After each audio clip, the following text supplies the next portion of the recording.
The heart surgery was a big mindset shift in terms of the direction I went into the business. I'd love to hear more about that moment. If you want to open your own practice, Right. what advice could you offer when it comes to going the route of, hey, I'm not going to work for somebody. I'm going to go take these skills and build my own business? If you're going to bring on another partner or someone to run along with you, make sure you have the right vision and the same vision, because that decision can cost you many years and lots of dollars and lots of stress and heartaches. If you could go back and talk to the 18-year-old you, what would be the 1-minute blurb that you would give them? I would tell my 18-year-old self that. Welcome back to another episode of Beyond the Wealth. Today, I have Bobby Garofalis, the co-founder and owner of Prime Dental and a lot of other sub-businesses in that niche. Bobby's here to share about his journey going through and taking this business from one location to 12 now and parlaying that into multiple other opportunities. Bobby, thank you so much for being on the show. Just thanks for inviting me. It's a pleasure, and I'm looking forward to it. Awesome. I want to make sure that we can just start with giving the audience a little bit of background on you.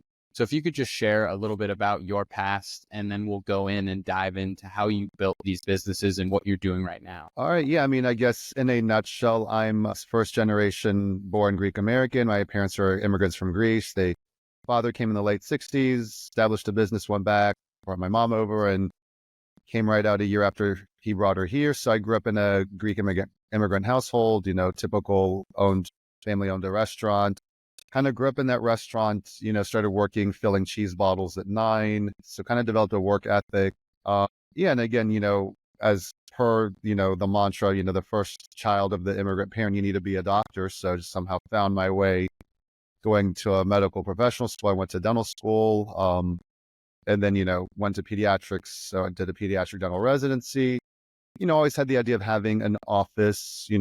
I was going to work for someone and be, my own boss and have a office, maybe two, was the initial goalpost. In my residency, I did meet my future wife and basically future co-founder of our organization, Alexandra Alexoldo. So she's from Serbia, had no intentions of staying in the United States. She was getting her MBA in Philadelphia, and, things changed. And, we got together, brought her to Virginia, where I'm from. I wanted to move back here in the Virginia Beach area. And, we just kind of started slowly but surely opening, our little enterprise. And it's, 17 years later from the first location, here we are today at a crossroads, and looking forward to see where the goalposts go next. That's amazing. I mean, just hearing you say that you've had a business for 17 years is such a big win. It's crazy. I always mention how I think people have kind of forgotten how hard it is to build a real big business that lasts over time.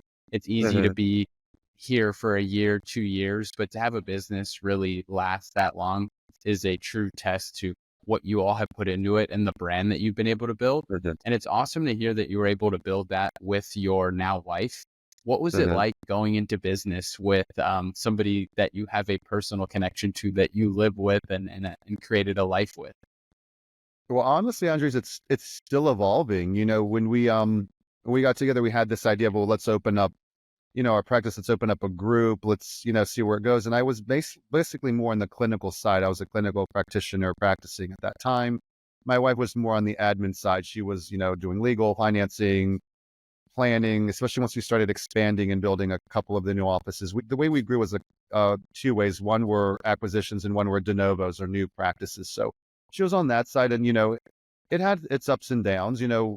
It's great to be collaborative, and, we would be on the same page. You'd have the same vision, but of course, you're taking work home, and a lot of times, you kind of lose your family time, and it was kind of hard to sometimes differentiate. Okay, well, now we're husband and wife, not business partners. And inevitably, like I said, sometimes, things aren't going well. You bring that home, and we just kind of learned to work with it.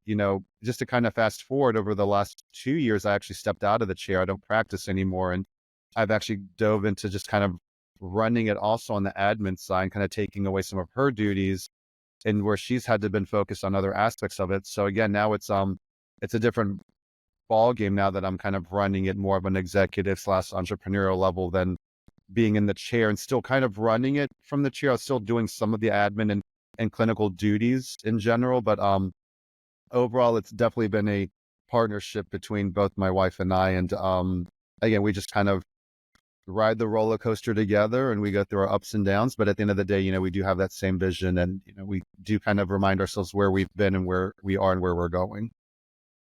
Awesome. And you mentioned now that you've had the opportunity to acquire some new businesses and that's how you've grown it. Let's go back to when you opened that original business for the first time. Sure. What was Sure. it like taking that risk? Because did you work for somebody in the dental field prior, or did you graduate and say, hey, let's just start our own practice and go right into it? Yeah, so I actually finished residency a year before my wife. So I moved back to Virginia and she stayed in Philly for one more year. She had an extra year for her MBA. So, I started working as an associate at two different pediatric dental practices in the Virginia Beach area. She came down a year later. We officially got engaged. We got married in 2006. But by that time we had decided, all right, we're gonna open our first one. So, I had a good income, really good income, coming out of residency, working for two different practices. So, we decided to open the first one, but of course we wanted to leverage ourselves and not, completely lose our income. So, I kept one associate practice and worked at it, dropped the one, and then opened our practice. So I was working part-time with my own, which I was starting to build, at the same time working as an associate at the other practice just to get, maintain income while we were growing. So it wasn't scary because I knew I had this other job, but at the same time I knew the business wasn't going to fail. But again, it's a different ball game when you're a comfortable associate, you just go see your patients and leave. Now you're running your own and you're like, well, how do we get these patients and how do we increase our brand and recognize our brand? And, that was definitely, kind of, I was in between both worlds for a period of time. Yeah, and I like that you mentioned that you kept that other practice. And For sure. again, I highlight that because we have a primarily pretty young audience of Right. entrepreneurs and people who, What's if the you, age demographic usually? Just to, if you don't mind me asking. yeah, no, we usually have 18 to 25 is the Okay. primary group of people. And then next is that 25 to 34. But I think that the value of that is more for the 18 to 25-year-old, Mhm. because a lot of people on Instagram and social media tell you you've got to take the big risks, you've got to go all in. And I think it's important that some people follow the narrative of go get a good paying job and Sure. then use that to go and fund what you're building on the side. And once you've built that up to a safe place, then go all in. Mhm. And you're a good example of you did leverage that. And now down the road, we can look back and say that it was a great strategy. Right. Well, now I'll go to the next step, which was kind of pivotal to how we grew too. So, I mean, I guess in context, I was 28 when I finished my residency. The one thing about professional school, especially doctors, that just you lose your 20s. And, Mhm. back then in the early 2000s, that was fine. Now I feel like, that demographic, like you mentioned, 18 to 28, you can, take risks and make, huge changes in your life because you're not tied and bound up with school. That being said, I went through that time period. So, I had my first job at 28. I didn't open the first one until I was, I had just turned 31 when we opened the first one. So just some context in terms of age and where I was. So, yeah, so for about 3 years, then I had my own practice where I was working, didn't have an associate. It was just me by myself. And it was only open part-time. It was open like 2.5 days a week. And I was working the other 2.5 days at the other practice. So again, what's interesting now, if we want to talk a little bit about like, well, you're going to buy your flashy car or your watch or your house, because you're getting really good income. And, for me, it was like delayed gratification. My other friends were already buying whatever they were buying and, treating themselves. So, at the time around 2010, my wife and I were living in a condo. We were like looking for, the nice big suburban house here. And, we're looking around at it and, there's some nice waterfront properties, so we're like, well, what do we do? Well, the practice I was working for, the owner decided to sell it. And of course he gave me the option to buy it first. So we made we're deciding, well, do we buy the nice big fancy house or do we go all in and buy practice number two? And as you can imagine, my wife being an entrepreneur and probably a little bit more of a hustler who you should bring on the show, we both decided to go all in and buy practice number two and live in the condo for a few more years. That's amazing. And what was it like during that time? Because that is a big move. It's so easy to start making good money and want to buy the watches and the cars and the Sure. nice place. You were disciplined enough to follow the path of delayed gratification, which is the path you should be following early on if you're really trying to build this empire or big Right. portfolio of businesses. What was that time like for you and your wife? I think for me it was honestly, if I recall, it was exciting. I think, we were fine living in a condo. My wife is from downtown Belgrade, so she's from a big city in Europe. So she was used to, the condo we were in was like double the size that she grew up in. So she was already like, oh, we're good here. We don't need the fancy suburban house. But it was exciting. It brought in challenges because at that time when I bought that practice, there was still another dentist there, and he became my first associate. So this was the first time managing a doctor. So I'm being a doctor, but I'm also managing a doctor, which has its own challenges. So it brought in new endeavors, new challenges in general. But overall, it was exciting. It wasn't until I think practice number 3 that it started getting real. I think, and I was like, okay, this is a different ballgame right now. And so practice number 3 had you starting to feel like, wow, we're turning the wheels here. The business is growing. What number practice was kind of that oh shit moment? Like, wow, we are really building this massive brand. So I think it was by practice number 3. So practice number 2 was acquisition. Practice number 3 was an acquisition. In the meantime, my original practice number 1 was getting bigger. Then I needed to open more days. To do that, I needed to hire another doctor. So after practice number 2 came in our group, I hired another doctor to kind of start working between those two and building those days up. So when we get to practice number 3, and it was another pediatric dental practice in Williamsburg, about 25 minutes from where I am right now. An older doctor did not want to sell to a corporate group, wanted to join a group of pediatric dentists and still practice. So you hear he presents it, and he's the one that approached me. He's like, hey, do you want to buy my practice? And again, we're like, do we want I think I had a Volkswagen Touareg at the time or something. And, I had one, we'll get to that later, but I had one Rolex. I bought that for my 30th birthday. But yeah, at that point, we were living not extravagantly or anything, but so we're like, all right, practice number 3, we acquired it. And at that point, I just remember starting to like piece together, and I was managing 3 doctors at the time, the schedule. And I noticed like it was taking me a little bit of time to figure out to put which doctor where. And looking back now, I have to make a schedule for 15 doctors. So looking and going back to like, I remember when it was 3 doctors, it was just, I felt like it took forever. Like, I was just like, I can't figure this out. Now it's like looking back, I'm like, we're putting in 15 doctors on a schedule. But at that level in 2013, I was like, all right, we're starting to actually like grow something here. So it was definitely a more like an eye-opening experience at that time. And for the people listening, because I'm sure there are a niche group of people listening to this that are probably following the same path as you. And it might not be directly, it might be going to a law school, it might be going into another medical profession. But when you go into those professions, you kind of indefinitely become an entrepreneur if you want to open your own practice. Right. What advice could you offer those people when it comes to going the route of, hey, I'm not going to work for somebody, I'm going to go take these skills and build my own business? Again, yeah. So for me, I feel like the landscape has changed. There were definitely a lot more of us when we got out of professional school back in the like early and mid 2000s that still thought of that path of like, well, I'm going to open up my own or form a little group. And again, there were a segment that were like, I'm just going to be happy working for someone and make a very nice 6-figure salary and be fine with that. And again, there's nothing wrong with that. There are people, if that's what you want in your life, you have to kind of make that decision. Do I just want to have like the set hours, the steady paycheck, and, do other endeavors, whether it's just living your life casually or exploring other business endeavors, or do you want to go in on your business, which you work professionally for?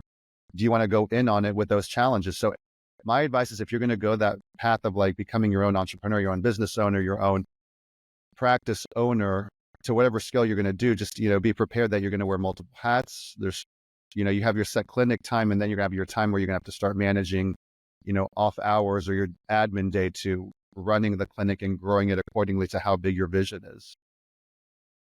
And when you were in that position and you were going through and growing these practices, what were some of the biggest challenges that you encountered? I'm sure when you're wearing multiple hats, you're trying things and taking stabs at things that you don't know that much about. What were some of the biggest challenges during that time of scaling? Again, like, having my wife as, my wife partner and business partner did make it easier because, we would lean on each other for things. and again, not to go into a lot of detail, I guess one of the biggest challenges was bringing on, you know, a partner that, was really not the best decision for us. So I would also go back to what you previously asked me. If you're going to bring on another partner or someone to run along with you, make sure you have the right vision and the same vision, because that decision can cost you many years and lots of dollars and lots of stress and heartache. So I would just, again, be very careful and vet who you're going to partner with, because at the end of the day, it may not be the best thing for you. Other challenges, basically, as we were scaling into 2015, 2016, we did a couple new de novo practices and we acquired a couple more. We almost grew vertically too fast, and horizontally on the ground level, it was not as stable. So there was some cash flow issues. There was times where, it was a little bit tough, just, with all the expenses coming in. And at that time, I didn't quite have the scheduling optimized with how many patients to have in a day. So, I was still learning, what's the best way to schedule patients and to optimize the schedule and optimize the revenue for the practice. And at the same time, keeping the doctor busy and happy. Because at this point now, I was at I think 7 doctors or so that were working for me, when they all have their different needs and challenges and requests. So again, I would say, after, partnership, the most, difficult thing was, kind of working through some of those financial ups and downs, because it did become a roller coaster around that time. And I always like to ask from a managerial perspective, because when you want to be a business owner, you are going to have to manage people. And unanimously, that is one of the hardest things to do, because you are now managing another person's emotions, life, their time, and what they're doing. What advice could you give to business owners when it comes to managing people under you and keeping them happy? And I'm still learning that too, honestly. I mean, I've definitely have gotten much more dialed in and locked in and how to deal with people. Again, when we're dealing now with my company about with 150 employees. So, I've also learned to kind of elevate people, where now I'm having people manage other people, so that it's not always me. But I guess for me, managing other doctors, because doctors are in their own realm. Doctors have they have their egos, their requests. They, all of them are a little bit different. They all expect to be highly compensated, and sometimes you have clashes with them. What I've learned over time, at least for me, is I just kind of keep my ego in check, not trying to win any sort of argument or anything. You kind of build up this almost like a bubble or force field, where if they come at you in a certain way or whatnot, I just kind of take it down a notch with myself. I just kind of listen, I nod. I'm like, I know I don't try to necessarily win an argument, but I do make my point across, and I do let them know how I feel in terms of what I expect from them as well. And I've kind of learned that, not adding fuel to the fire, I've learned to be a pretty effective communicator. And, my expectations are definitely known when they're coming at me with their expectations as well. And just a few things that I'm thinking of as you're talking through a lot of these points. We haven't highlighted it, but I feel like there has been some moments where you even mentioned that there were challenges as you scaled too quickly. Is there a moment in business? Because I always try and highlight not only the triumphs, but the struggles, because I think it's really important for people to understand that there are going to be times where you feel like it's not going to work, or there's not going to be success. Is there a moment in this journey going from 1 to 17 practices where you felt like it was going to fail, or you felt like you were on the brink of making a big mistake? I never thought it's going to fail, because at least for me, I've never had that in my head that it would fail. Now, I acknowledge that things can get very difficult, things can get very grindy, things can, feel overwhelming. But in my head, I've never had it in my mind that, anything that we would do, especially having my wife along for the ride, that it would fail.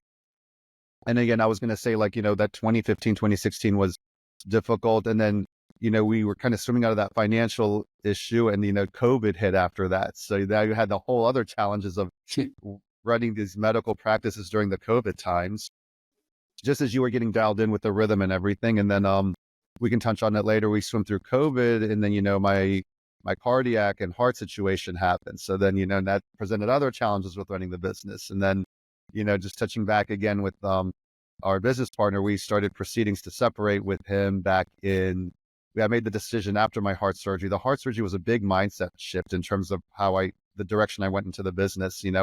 It sounds like I was dialed in then. I really didn't get dialed in full focus until after the heart surgery. So, we decided to go through the separation, which that was brought a whole lot of challenges and whatnot that, we just got out of that. So you go through these like waves of like, you're coasting, everything's great. And then you go through these really difficult periods. But in my head, to really grow and scale, you have to get uncomfortable and really test yourself as you start preparing to get to that next level. If you want to get to that post, or if that's where your goalposts are now. If you're comfortable sharing, I'd love to hear more about that moment with your heart surgery. You said that there was a big mindset shift for you. What was that like? Yeah. So, I guess around, once we were swimming through COVID and we'd already been through a lot, I felt like I was coasting a little bit. We, at that point, I'm trying to think, we had not hit an 8-figure revenue. We were growing, but it was kind of growing, it wasn't growing too fast. It was just kind of chugging along. And, at that point, I think we had 9 practices, maybe, they weren't all fully functioning, but, everything was doing great. The cash flow was great. We were making some great profit. And I was kind of coasting. And I just remember like, I was kind of relaxing a bit. We went through the financial crunch, the COVID, our dealings with our ex-partner we weren't really communicating, but, he did his thing. We did our thing. So we were coasting along. And I just remember like that Labor Day of 21. I'm like, oh, everything's great. We just did our first flip with our oceanfront property. We started dabbling with that. And everything was great. And literally that fall, I had all these sudden cardiac symptoms where I had chest tightening. I had, heart palps. I'm in the clinic and my blood pressure was all over the place. It was getting tacky and I knew something was wrong, which was very weird. I've been very fit for a long time at that point. So, yeah, it took me a while to get in to see a doctor. I went to see a cardiologist like 2 months after all my symptoms. And, he discovered that, I had a genetic defect in my aortic valve, which needed to be operated ASAP. So I literally diagnosis to operation, open heart, was 8 weeks. So Wow. you didn't have a lot of time to contemplate what's going to happen. And, I got the diagnosis, was a little bit shell shocked for a few days. I remember just kind of laying in bed, staring at the ceiling and deep diving into looking up what this was and recovery. But, I just kind of was very focused. I'm like, all right, I got to go through this. But, it starts running through your head. What if I pass? What's going to happen to my wife? She's not protected. Our structure wasn't set up for a non-dentist to own what I had. And, my former partner would have gotten everything. And again, that's another issue we can talk about. But yeah, a lot of things went through my head, before and then after the surgery, especially. I would like to talk about some of those other issues with the partner, because I know it is very common for people to go into business with someone else, and it does provide or it does bring up a lot of potential issues. What did you learn in that process that you could potentially share with somebody that would maybe help them not go down that path or not make those same mistakes? Just to go down, just to kind of, give a little bit of it, just without going into too many details, just make sure you have an ironclad operating agreement between you and your future partner. Make sure that it's spelled out exactly XYZ, what you can do, what you cannot do. Make sure there's ironclad buy-sell agreements. What happens if one person goes one way, one person goes the other way, if there's a medical issue, just make sure you guys have constant communication with each other, same goals. And if anything looks remotely out of place with an operating agreement, make sure you revert back to that. Otherwise, if there's room for interpretation, there's going to be a lot of grief going forward. Okay, so the gist is be very, very thorough when it comes to creating that initial contract and those initial terms, and do Correct. not leave anything for chance. Make sure you know your future partner very well before you get into any sort of business relationship with them. And you think you may know them, but just don't be too quick to sign them on as a partner. You mentioned fitness when we talked there briefly about your health, and that I have followed you on Instagram for a while now. You are extremely fit for your age, and are like, it really seems like health and fitness are a big part of your life. How much has being very fit and healthy affected your success in business? Like, do you see a direct correlation?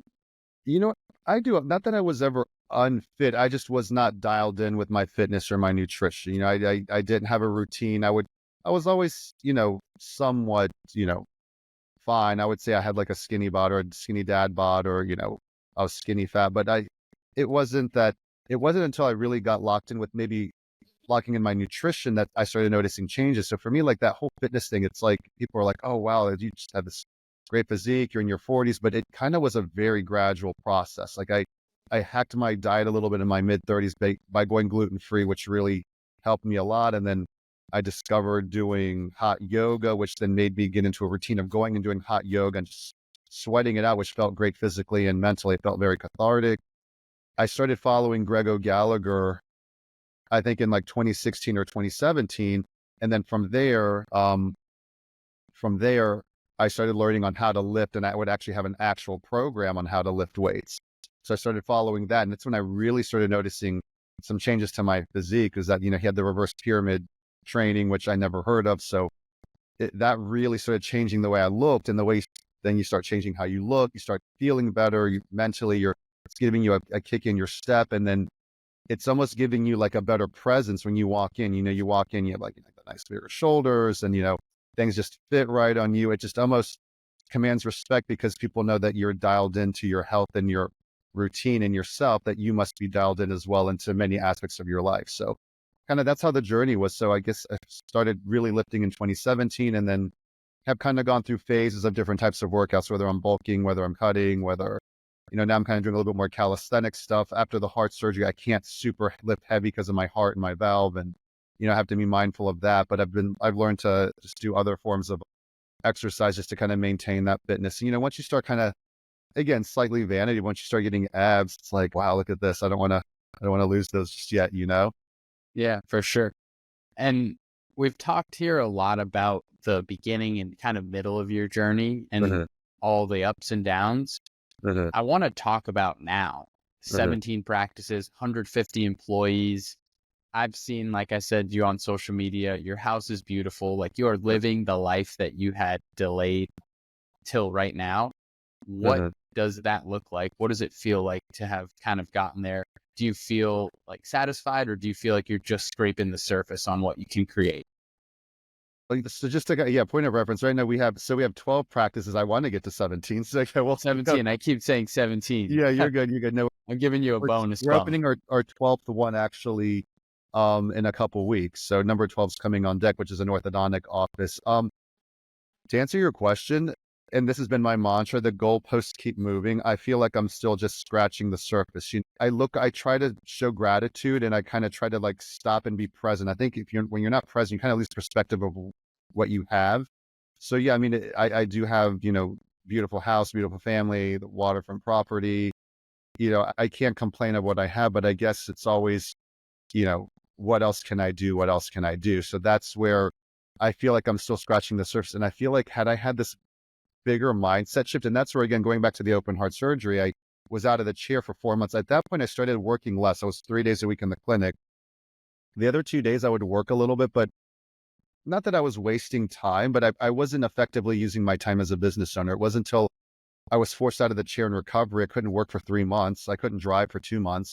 And I was kind of working remotely like this, just managing my offices. And then from there, we really started getting a lot of growth. After the surgery, we hit 8 figures. We're going to hit multiple 8 figures now in revenue. So I feel like had I had that drive 10 years earlier, I'd be in a different position right now. But again, I can't do a coulda, woulda, shoulda. I just have to kind of be aware of where I am presently and what I can do now in the future with what we have going on. And that isn't to say like we aren't going through I feel like we're going through growing pains again, like what it was in 2015. I feel like I'm going through that right now. So there's always a delayed gratification with what we want to do next. But yeah, we're kind of in one of those, like, we got to buckle up and really ride the roller coaster. Economic climate's different now. Banks are not lending.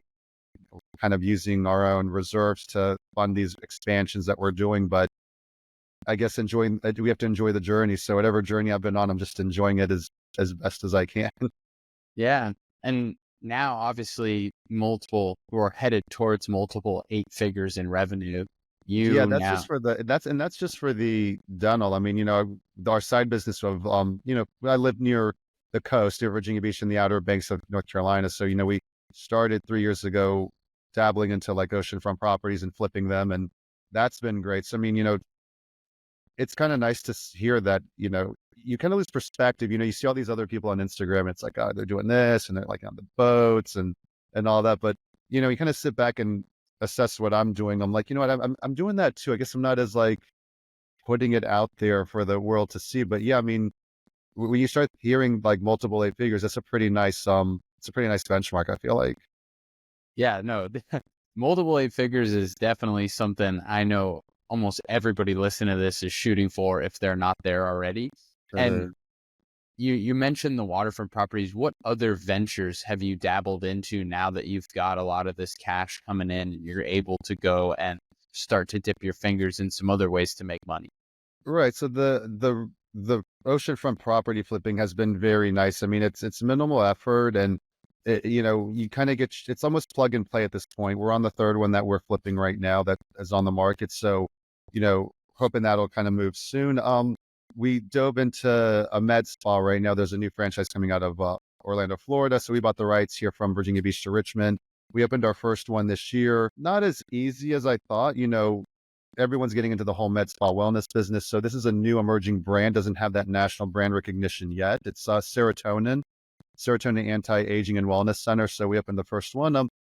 Opened it in May, did well in June, July, August. You hear it in Virginia Beach, not, everyone's out and about and not going into these med spas. But, September, October, it's been really picking up nicely and it's getting that traction. I've just had to put a little bit more work into it in terms of local marketing, on the boots marketing, in addition to the digital marketing as well. But, it has everything, I'm into, whether it's, like the peptides and hormones and the red light therapy, hyperbaric chambers, they have cosmetic aesthetics. There's a whole line of like products as well. So it's kind of a one-stop shop for, if you're looking to go into those sort of types of businesses, basically.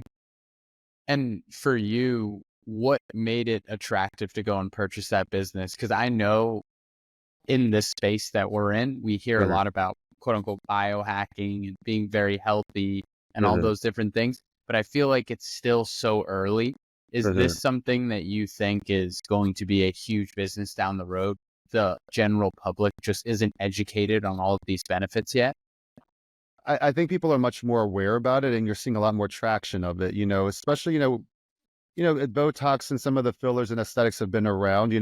We've recruited great practitioners, great injectors for that. But in terms of more like getting into hormones and peptides and you know those sort of products, I think those are gaining a lot of traction for people, especially in I feel like the early 30s to my demographic, where people are looking to enhance and optimize their quality of life, their health and wellness. And again, a disclaimer, yeah, you can get into any sort of hormone and take peptides and supplements, but you still need to put the work in. It's not a magic pill or pellet or whatever you decide to do. You still have to optimize your lifestyle and your health and your fitness and your nutrition. But taking on these these supplements and products, it can definitely optimize your well-being and add quality to the life that you're living. I mean, as I just listen to you and go through all of these different things that you're involved in, I'm curious what a day in the life looks like from your perspective, running the dental practice, running the med spa, being involved in the real estate portfolio. And I know you have that cheat code of having your partner in life be your Mhm, partner at work as well. But what mhm. does a day in the life look like for you? Because it sounds like it's got to be pretty hectic. It can be. So this is the dichotomy. When you're a doctor and you see patients in the clinic, you have your set schedule and you just start running it. You're hopping from here to here. I would see 40 to 50 kids in a day, just between running around and hopping. And I got very good at dialed into running a schedule, getting done on time. The last year and a half, almost 2 years, I'm the set schedule. I have to kind of lay it out and figure it out. So I've had to learn and adapt, and I'm still learning how to like manage my schedule. So obviously I put everything in a calendar, and full disclosure, thank God I got your notification because I would have forgotten I was on this podcast had it not popped up on my phone. So I've learned to really optimize my calendar. I set in blocks, so I tried to like wake up at 5 and get up and start running around and grind yourself and sun gaze and get in a cold plunge and do all that in 30 minutes. But and I'll go through a phase of doing that, but sometimes lately, again, I wake up with no alarm clock. I try to go to bed by 11. I will naturally wake up anywhere from sometimes 6:30 to 7:30. And lately now I don't have the phone near me. I don't grab it. I had the bad habit of just picking it up right away doing this. And I would just notice like the cortisol and everything would spike. So 30 minutes. Sometimes I'm just laying in bed. You might want to call it meditating, just kind of in my thoughts and just setting an intention, trying to show gratitude and saying, okay, this is what we're going to do today and whatnot. And every day I try to do something physical, whether it's lifting weights like I did today or doing hot yoga, going on at least one walk a day, sometimes twice if I don't have another activity. I try to get the morning walk in before I do anything, or I might even get on some calls when I do my morning walk. But honestly, most of my day, Andres, is checking in with people, talking to people. I have multiple threads, so whether it's an executive team from my pediatric dental side. We just launched orthodontics a month ago, so I have a whole team of orthodontics. I have the med spa team. My real estate, it's all kind of plug and play. I have my contractor, and when we start flipping and building, we check in with him. But honestly, it's a lot of communicating and just showing up and doing in-person visits to some of my offices and in-person visits to my doctors. But between that, answering emails, answering texts, it's a lot of just didn't realize like how much screen time you're on that, that in itself can be draining after a while.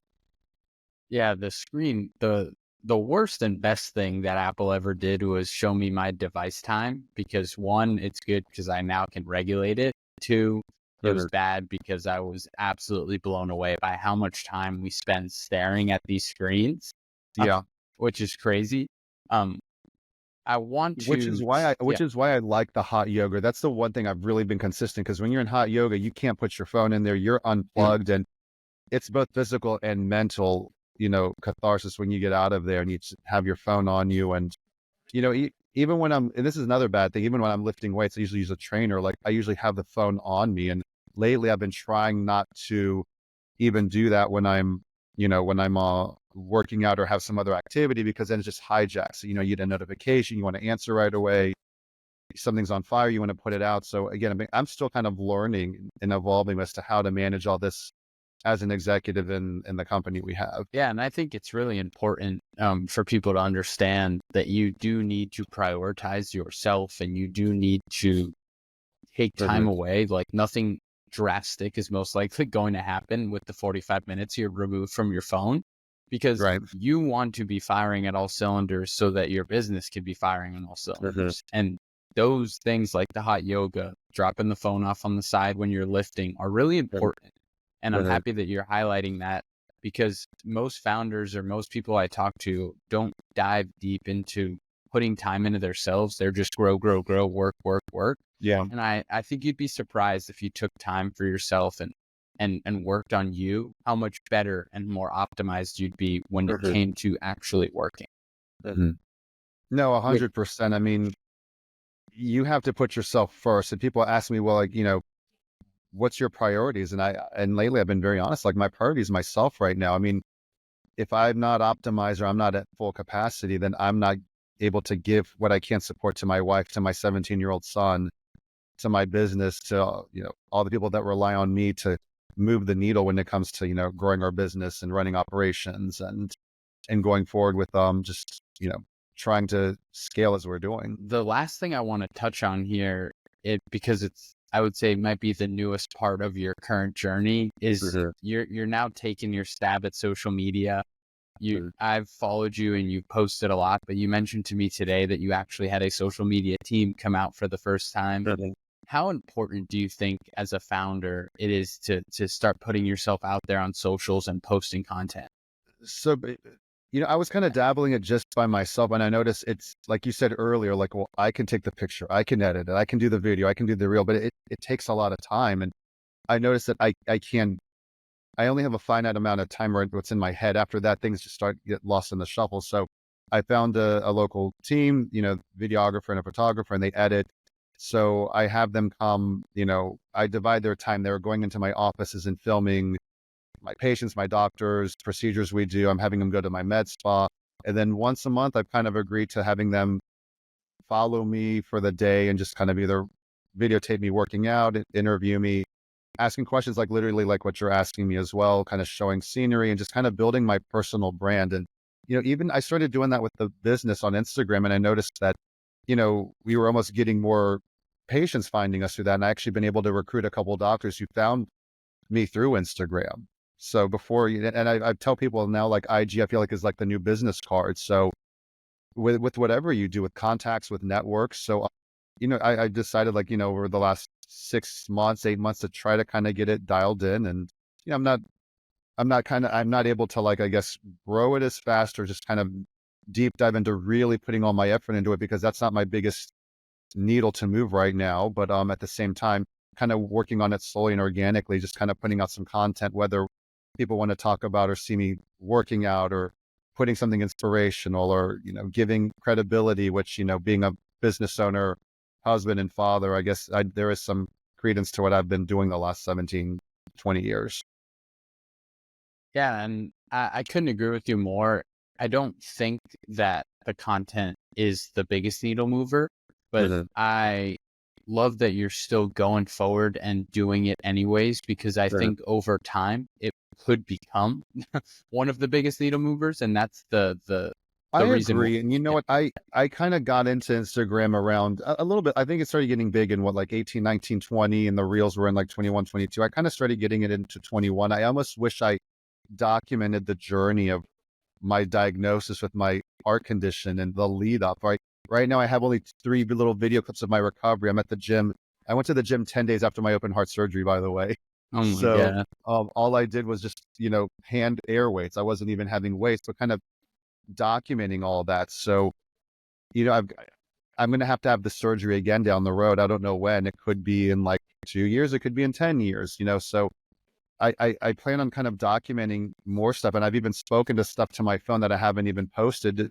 When the time comes, I'll post it. I had a recent medical checkup. It wasn't 100% stellar. There's some issues a little bit, but I'm coming to terms with, being able to document and share my journey. I hope it'll, whether anyone's going through a health condition or business difficulty or anything, that I'm able to inspire. And funny enough, I went to a Greek wedding last night, and there was at least a half a dozen people that followed me that were like, I love your content. I love how you inspire me. And I don't even know. Sometimes I just put stuff, I screenshot and save and send it out. And if it resonates with me, so if I'm able to reach people like that, to me, it gives me a lot of joy that I'm able to help people out and connect to people as well. And I think that's the right way to go about it. And I think you will be rewarded over a long period of time. I Mhm. enjoy your content personally, and knowing that it was really just you, just posting and having fun with it is even better. And I think Yeah. that organic growth over Mhm. 4, 5, 6 years is going to Mhm. compound. And Mhm. this social media will reward you. I feel like social media does a good job of rewarding people who are authentic and are Right. actually doing something interesting. You are Mhm. actually in the trenches building this amazing brand and all of Mhm. these sub brands around it while being a father, a husband. Mhm. And it is inspiring to people young or your age. Mhm. And I'm happy that you are noticing that and now wanting to double down and put time into it, because I think people will really appreciate it and it'll really help the businesses grow. Right. And anyone watching out there that's a business person, an entrepreneur, I mean, things can be tough. I mean, I'm not going to lie. Like, I look dialed in, I come across as dialed in. And there are times that it's not easy. And, you go through some couple of challenging days, you struggle to get out of bed, and, your mindset's thrown off, and, you're just kind of like, you get into this negative mind shift. You just have to kind of, when you get knocked off the surfboard of life, you have to just kind of get back on there and balance yourself. It's all about balancing, I feel like. And it doesn't take much to get thrown off. It just depends on how fast you get back on the surfboard to kind of ride the next wave. So even now, 17 years as a business owner, things aren't always easy. And, you just have to kind of stay positive. And my wife, honestly, is the biggest cheerleader. Like, when I kind of go through some of these periods of, like, it's, a little bit in despair. It's not easy. I mean, she's just right there, just kind of being the biggest cheerleader and motivator. And at times I've been the same for her as well. So I guess I guess what I want to tell the viewers as well is, the one of the biggest decisions you make in your life is who you find as your partner. And I'm talking about like your life part this time. So if you find the right life partner, you guys have the same goals, it's going to be nothing but like, the sky's the limit as to what you guys can do, and with each other and as a business, basically. That's amazing. And I couldn't agree with you more. I'm 25, we'll be 26. Got Okay. engaged a few months ago, getting Oh, ready to plan a wedding. congratulations. Thank you so much. And it is like such an exciting time in my life. And I really couldn't agree with you more on who you pick and how they're able to support you is so important. And I'm happy you highlighted that there. I'll give you some advice. Don't wait on having kids. I don't plan on it. That is Don't wait. something I'm very That's excited never about. the right time. This will be for episode 2, why I'm telling you this. But yeah, I'm very thankful that we had our first kid when we literally opened the first office and he was born 2 weeks later. Oh, wow. So you can imagine what that was like. So Yeah. we were blessed with just one. So, we're thankful for that. But yeah, I just you know, if you have a goal, whatever it is for what type of family you envision, I wouldn't wait on it. It's never the perfect time, and you'll be happy no matter how many you have. Awesome. Well, I do want to wrap us up with one last kind of closing statement here. And I want that to be, if you could go back and talk to the 18-year-old you, knowing Okay. everything you know now, what would be the 1-minute blurb that you would give? In context, the 18-year-old self of mine, we can talk about another time, lost his father very suddenly.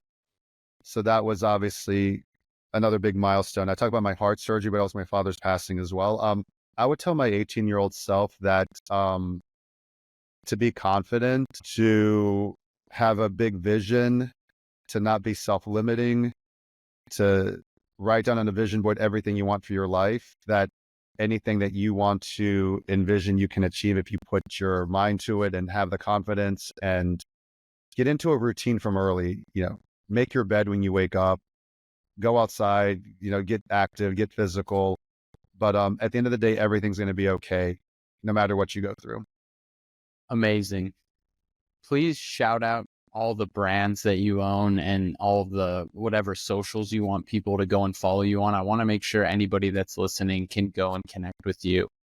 Right. So right now you can definitely, my biggest thing online is my Instagram. It's Bobby.Garofalis, Garofalis. I have my one business Instagram is Hampton Roads Pediatric Dentistry. It's going to get branded to Prime Dental. We have Prime Orthodontics VA, Serotonin, Virginia Beach. I don't have anything really for my real estate. I haven't started that one yet, but yeah, just any of those. I respond to most of the DMs if I see them, whether it's, fitness or business or whatnot. So yeah, just, I like connecting with people, especially young entrepreneurs that want to open, especially a brick and mortar business. Those are a beast in its own self right now.